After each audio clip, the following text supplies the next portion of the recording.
In the shadowy corners of Greenock, where fog clung a touch too persistently, whispered tales spoke of a haunting presence, the Catman of Greenock.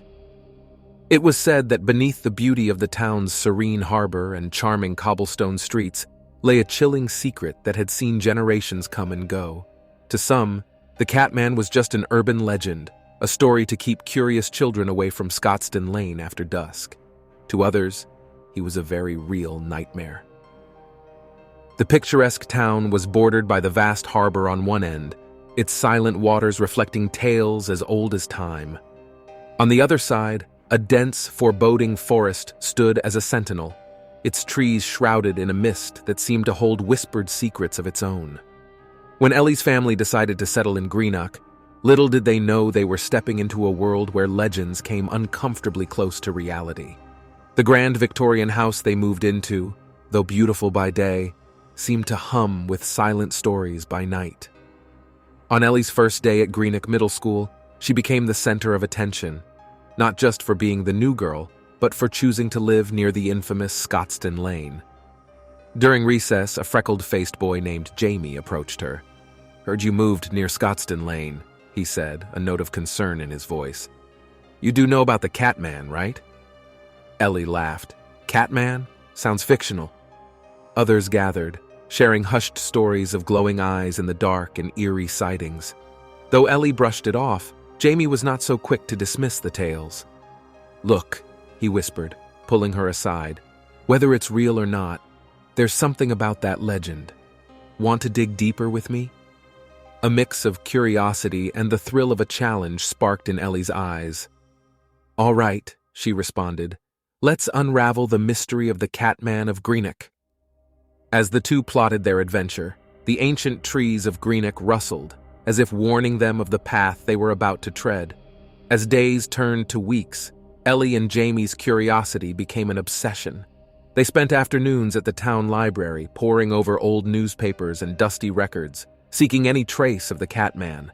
They discovered articles about mysterious disappearances near Scotstoun Lane and reports of inexplicable sightings, always described as a shadowy figure with faintly glowing eyes. Ellie, her voice a murmur in the silence of the library, said, "You know, for a legend, there sure are a lot of accounts about him." Jamie nodded, pushing an old photograph towards her. It showed Scotstoun Lane, circa 1950s, with a faint silhouette of what seemed like a man, but not entirely human.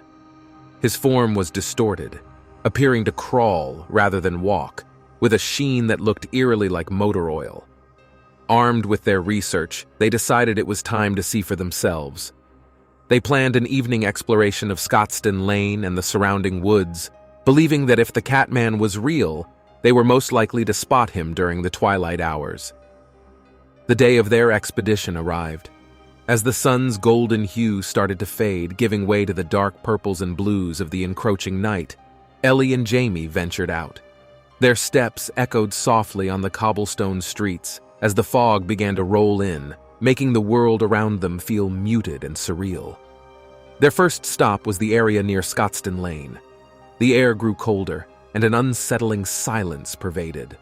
They started noticing oddities. An unusually high number of rats scurrying about and dragging marks on the ground, as if something, or someone, had pulled itself along. With Jamie's flashlight cutting through the fog, they made their way deeper into the woods. The dense canopy above made it almost pitch black, but every so often they'd catch a glint of something in the distance, faint, glowing eyes that would disappear as suddenly as they appeared. Suddenly, Ellie stopped.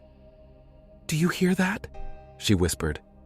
From deep within the forest, the faint strains of a lullaby wafted towards them. It was neither sweet nor comforting, but held a haunting melancholy that made the hairs on the back of their necks stand on end. Determined, they followed the sound, leading them to an old, dilapidated shack. Its windows were boarded up, and its walls bore the signs of time and neglect. Beside the shack, a makeshift shelter of sorts looked as though it had been used recently. Curiosity overriding their fear, they approached the shack. Jamie slowly pushed the creaky door, and as it swung open, they were met with an overwhelming scent of motor oil. Inside, among scattered maritime symbols, was a diary. It was old, its pages yellowed, but the writing was recent. Jamie read aloud, "They don't understand. The transformation, the pull of the feline, the song of the night." The entries grew more frantic as they progressed, speaking of a blurred identity, of being neither man nor cat, and of a loneliness that spanned decades. They exchanged a horrified glance. The legend of the Catman was becoming too real, too fast. It wasn't just an urban legend. Something was out there. They were about to leave when a soft purring sound echoed behind them. Spinning around, they saw two eyes, faintly glowing, staring back at them from the darkness of the woods. The night had only just begun. Ellie and Jamie froze, their breaths caught in their throats as the eyes stared unblinkingly. The forest around them seemed to hold its breath, awaiting what came next. Without a word, the two of them slowly backed away from the shack, not daring to turn their backs to the eyes that watched them. The fog grew denser, weaving around trees like ghostly fingers. As they continued to back away, a silhouette began to emerge from the darkness. It was the unmistakable form of a man, but his movement was wrong, distorted. He seemed to glide rather than walk, occasionally using his arms to propel himself forward in a manner that was unnervingly cat-like. But it wasn't just his movement that sent chills down their spines. It was the sheen of black that coated him, reflecting the dim light from Jamie's flashlight, making him appear slick and otherworldly. Jamie whispered, "We need to go. Now." They turned, hearts pounding, and began to make their way back to the town, hoping to navigate through the maze-like forest by the memory of their journey in. Every rustle, every snap of a twig felt like the Catman was right behind them. After what felt like hours, they saw the familiar cobblestones of Greenock streets through the trees. They sprinted out of the woods, gasping for breath, and didn't stop until they reached Ellie's home. Barricading themselves inside, Ellie turned to Jamie. That diary. It was like the writings of someone who was lost, trapped between two worlds. What if the Catman is just lost? Jamie, face pale, responded, "That might be true, but those eyes? There was hunger in them, not just for food, but perhaps for connection or maybe revenge. It's hard to tell." Days turned into weeks, and the two of them tried to return to their normal lives. They decided not to share their encounter, fearing disbelief or worse, ridicule. But every night, Ellie would hear soft purring outside her window, a haunting lullaby carried by the wind, and she'd see faintly glowing eyes in the distance. Word soon spread around Greenock that more people were reporting sightings of the Catman, each account more terrifying than the last. Children spoke of being watched as they played near the woods, and pets began to go missing. It was undeniable. The Catman of Greenock was no longer a mere legend whispered in hushed tones. He had become a living nightmare for the town's residents. And as the mysterious sightings continued, an unsettling truth became apparent. The Catman wasn't just a lone figure from the past. He was very much a part of the present, and his story was far from over. Every night, as darkness draped itself over Greenock, Ellie's nightmares intensified. The same forest, the same fog, and the same haunting eyes always pursued her. Each dream would end with her being cornered, the glow of the Catman's eyes inching closer, and just as she felt his cold, oily touch, she'd wake up, gasping for breath. Mornings became a dreaded ritual for Ellie. She'd find fresh motor oil stains on her windowsill, a chilling confirmation that her nightmares might not be mere figments of her imagination. Ellie confided in Jamie about her fears. Both of them were shaken, but Jamie, trying to provide some comfort, proposed they confront their fears together. He felt that visiting Scotstoun Lane might provide closure, or, at the very least, answers. But as days turned into evenings, Ellie's anxiety grew. She felt a gnawing sensation, a voice in the back of her mind urging her to stay away from the woods. Yet she couldn't shake off the feeling that the key to understanding the Catman's obsession with her lay hidden in those very woods. One fog-drenched evening, as Ellie was desperately trying to calm her racing heart and fall asleep, Her phone buzzed. Squinting at the bright screen, she saw a message notification from Jamie. It was an image. Opening it, her heart sank to the pit of her stomach.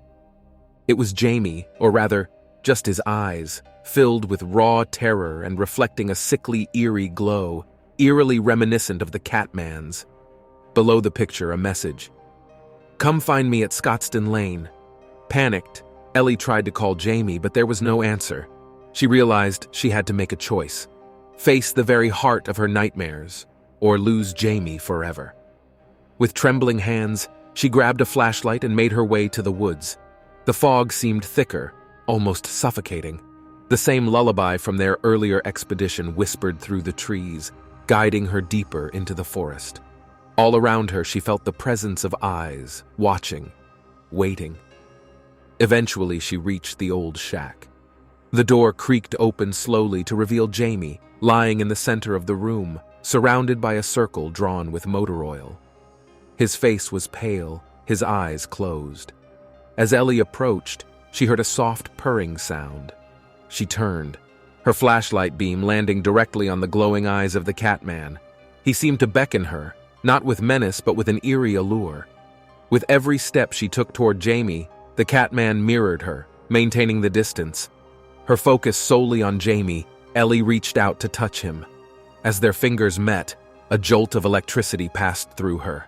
Visions flooded her mind, of the Catman's endless solitude, his longing for connection, his eternal entrapment between two worlds. Snapping back to reality, Ellie found herself alone in the shack. Jamie was gone, and the night outside seemed eerily silent. She would never see Jamie again, but every foggy night in the distance, she would hear faint whispers and lullabies, a chilling reminder of the night the Catman claimed one of their own. The legend of the Catman of Greenock was no longer just a story to Ellie. It was a living, breathing nightmare that haunted her every waking moment, and especially her dreams.